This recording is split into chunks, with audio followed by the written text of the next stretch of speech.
boxing. Of all sports, my parents said, why did you choose this sport? I was an athlete throughout school. I played every single sport there was in high school. 2 years in a row, I was Female Athlete of the Year. I played 10 sports each year. I don't know how I managed that, but I did. And I loved it. But then after school, I wanted to continue something, and I just didn't know what. And a friend of mine got me involved in the sport just to stay in shape. You know, a lot of people love boxing just to stay in shape because it's an excellent workout for the total body. So I got into boxing, and I realized one thing. I made a decision, and I made a decision to play the game. It could be anything. It starts with a decision. It doesn't matter if it's a sport or if it's success. It starts with a decision, and you decide that you want to play the game.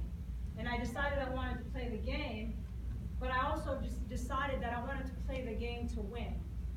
I didn't get into the sport just to fight. I didn't fight in school. I wasn't a fighter. I got into the sport because I wanted to be a champion. You know, why not get into something and be at the highest level? Reach for that. So I decided to get into the sport because I wanted to be a world champion. And I could see it. I dreamt it. I could actually see myself raising my hands in victory and becoming a champion. So I held on to that. I also realized that champions don't become champions in the ring. It's all that other work that has to happen outside of the ring, the blood, sweat, and tears, outside of the ring that makes you a champion. This is the easy stuff. Inside the ring is the easy stuff. You go in there and you do what you've done, you know, as far as training, doing what you do every single day, putting towards your success the hard work and dedication, the commitment, all of that had to take place. So my reality started when I stepped foot into that ring. It was difficult because I was up against a lot of obstacles. I was up against, you know, people saying that women shouldn't be boxing. Women shouldn't do that. We should be, you know, in the kitchen or wherever we should be. You know, so it's do or die. It's either me or them. So I had to, there was no getting out the ring. There was no time out. I can't, you know, you have to fight. Once you get in that ring, you gotta fight. And nobody else can help you but you and your skills that you came in with. Everybody knows what the referee says when you get in the ring, right? Protect yourself at all times. The first thing the referee says at all times is protect yourself at all times. Now, you don't always have to just protect yourself from the punches from your opponent. In the sport of boxing, you got to protect yourself also from the politics of the sport, because there's a lot of it. Also, the people outside the ring, the judges, the promoters, the managers, everybody outside the ring has also got a hand in it.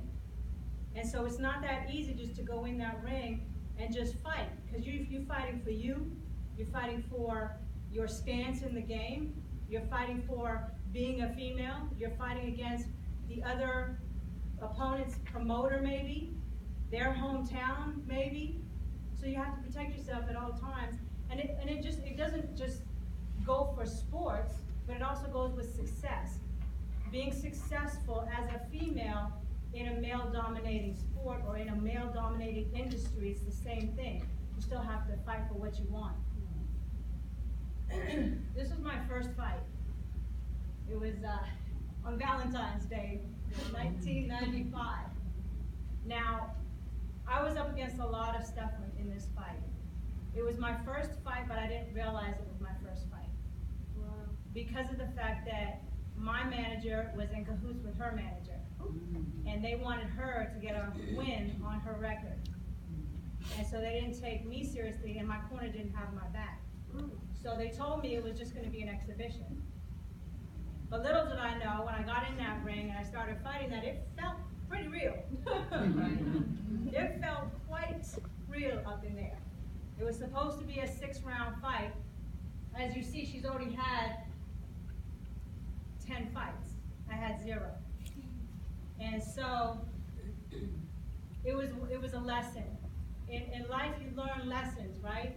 And you gotta go with the flow and get through it, or you can quit.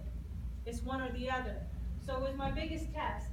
It was a life-changing moment because it defined what I was going to do in the sport in life, and also, what I was going to have to do in the sport. What am I going to do? How bad did I want it? That was the question I asked myself after that fight, because I stopped after the 3rd round. I sat down in the corner in the 3rd round and I said, I'm done. Because number one, I had to protect myself, because I knew that my manager, the trainer, was not protecting me. So I decided to quit in that fight, but I didn't quit in boxing. Everybody knows what the butterfly effect is. When a butterfly flaps its wings, it's a change. Something happens in your life that changes your life. Well, that happened that day. And I decided that I was going to change, number one, the circle of people that were around me. And I was going to make sure that I was prepared. So this is fight number 12. I don't know if some of you might recognize her. She's very famous, Christy Martin. She was under Don King for years. And I said to myself, I wanted to fight her because she was at the top. I wanted to be at the top. And I knew after studying her that I could beat her. And her record was 32-1-2. My record was 9-1-1. I only had 11 fights. And I said to Don King, I walked up to him and I said, I want to fight her next. And he said to me, are you sure? I said, yes, I'm absolutely sure. Because I know I can beat her. And so I fought her, but I was also fighting her promoter. I was fighting the judges that were all in Don King's pocket. I won the fight, but they gave the decision to her. Wow. So another life-changing moment. What do? Do I quit? Or do I keep going? I still hadn't gotten my world title that I was still searching for, that I knew I could get, because I entered the sport because of it. I said to myself, I'm not a champion yet, but I know I am. Don't leave success up to others. I said to myself I would never leave success up to others. So that means what? I had to knock them out to make sure I got the win. So there was so much negative talk. So many people told me, don't do it, don't fight, don't this. Negative talk, and I just divorced them and all the people that were negative around me. What am I going to do? I kept going. This is fight number 29. I had ups and downs in boxing. By this time I had a couple of belts. Number 29 was difficult because it was a new experience. I went to her backyard to fight. Everybody knew her on the West Coast. I had to fly to the West Coast to fight her. She was undefeated. I was not.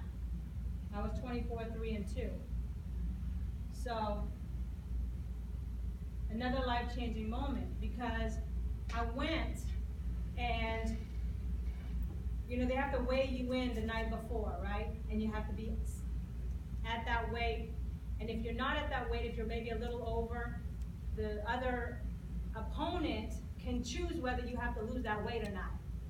So I came in a quarter of a pound over. And she said, you gotta lose it. I was furious.